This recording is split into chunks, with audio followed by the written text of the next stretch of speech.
We needed to hear that. And he needs to hear it. You ought to send him a tape. Very anonymously. Last time I was here, which was last fall, I let you know that this had just been published, of all, Christopher in the Badlands. And I was going to come here and chastise you all for not buying a book. And then I thought, you know, I haven't bought any of your books either. And then I realized, we're poets, we can't afford to buy books. So I want to read a small section from it. It's set in the 1880s. It's Christopher Joseph, who is riding his mare, Maggie, through the Badlands about the 1880s and what he sees and the people he meets.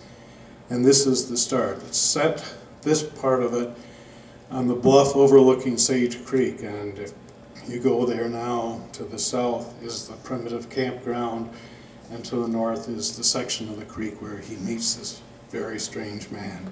He meets a lot of very strange people. Part 2, Sage Creek. Maggie slowed, stopped at the edge of the butte. There had been no pressure from reins or legs, just good horse sense. Her rider had horse sense too and stroked her neck. He had been looking as most when first seeing this strange, frightening, beautiful land. Christopher gazed down towards the creek that ran through this valley, no straight line anywhere, doubling back into itself, a deep-cut creek revealing the tan clay that was this land. Here and there, cottonwood groves shadowed the milky yellow water no man would or could drink. Short grass covered some soil down the steep, deep-cut slopes to the creek with cedar trees, short, thick, really shrubs, springing up from deep folds where water ran on those rare days of rain. Water. The horse wondered where there would be water to drink. Christopher knew when the journey began that it would be a long, difficult journey. He had brought as much water as possible, but trusted Maggie, his mare, to find springs in this dry, unforgiving land.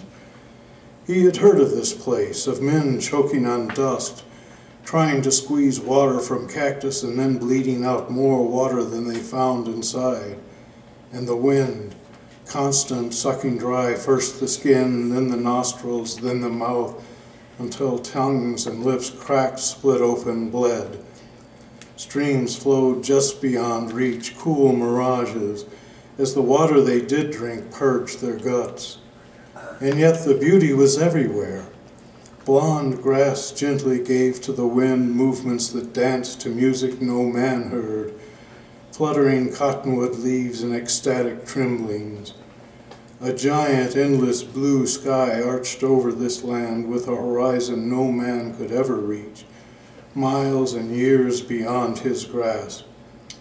And beneath this dome the wall, pillars for the sky's dome taller than any church with buttresses vaulted to support this wall, this monument to God. Inside this church were chapels filled with colors not found in man-built walls, created long before man, created by actions and processes only epics of nature could perform. This was not a land for ease or comfort, not a land where life was sure or promised. This land was for God's pleasure, for God's use. There was life here, but life allowed only for those creatures who accepted the terms, the narrow path. To wander from this path meant death. Sure, certain, painful, torturous. Few men could live here. Fewer still flourished. I have a couple more. How many of you entered the Prairie Home Companion Sonnet Contest? Nobody. Well, I entered because the grand prize was a queen-size sleep comfort bed and 36 roses. But I knew when I entered there was very unlikely that I win, because in all my years of writing poetry, rarely have my poems got me into a new bed.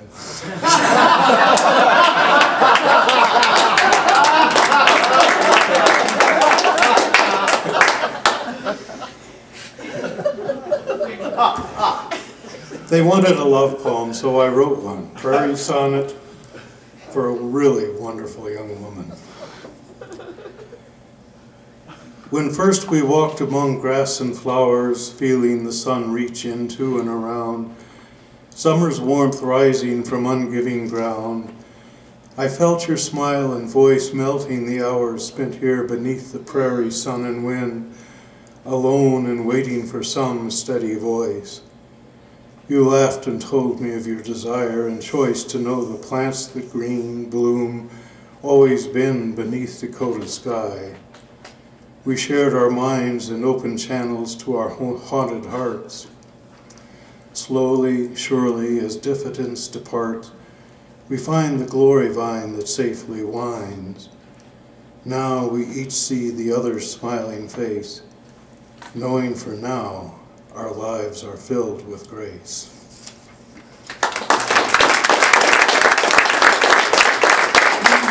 How could that not win? Oh well.